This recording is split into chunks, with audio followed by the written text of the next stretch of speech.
tonight. NASA leader Raila Odinga has lambasted Interior Cabinet Secretary Fred Matiangi's allegations of bias against judges, saying it flies in the face of the new spirit of reconciliation. Now, in a scathing criticism of Matiangi's claims of an evil clique out to embarrass the government, Odinga says the CS had become the face of impunity and asked him to respect other arms of government. Let's begin our broadcast with our very own Francis Gashuri. The salvos that Interior Affairs Cabinet Secretary Dr. Fred Matiangi fired at the judiciary and particularly High Court judges George Odunga and Roslyn Abureli over their handling of the Miguna immigration standoff at the Jomo Kenyatta International Airport have rubbed NASA leader Raila Odinga the wrong way. This is not about the judiciary.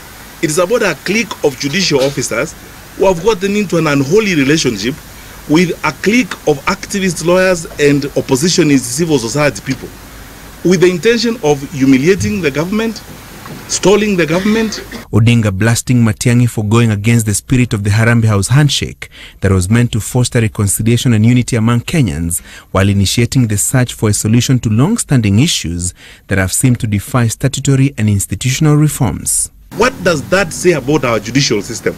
The former premier faulting Matiangi for attacking specific members of the judiciary whose rulings he differed with instead of contesting their orders at a higher court. This, according to Odinga, was irresponsible and reckless. When the judicial officer orders that we go to court, he says, let them come, but I will not hear them. What does that mean? Where do you want us? You want us for humiliation parade so that you can drag us by the collar through the street of public opinion. It's not an interest to resolve issues. Matiangi had accused the two judges of denying the government a hearing on the Miguna saga and making biased decisions. It's like a race on who can humiliate the executive more. But what seemed to unsettle Odinga more was Matiangi's assessment of his predecessors, among them the then Immigration Minister Otieno Kajwang, on the issuance of passports and citizenship documents. Our president has been spending half of his international time engaging with governments on immigration-related issues because of mistakes that were done in the past. And I dare say, openly here, including by ministers who were in this ministry in the past, where people sold citizenship, sold passports, did all manner of crazy things.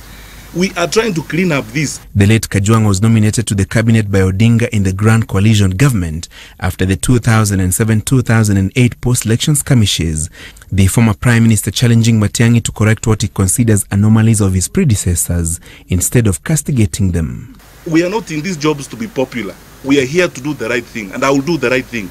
We must sort this thing out. Honorable members, hapa lazima tukubaliane. We have to sort this thing out. Matiangi's submission before the Security Committee, according to Odinga, was playing to the gallery, and he ended up being a personification of impunity. It is not right that when we are trying to make a genuine effort, we are being called lords of impunity. Francis Gashuri, JKL.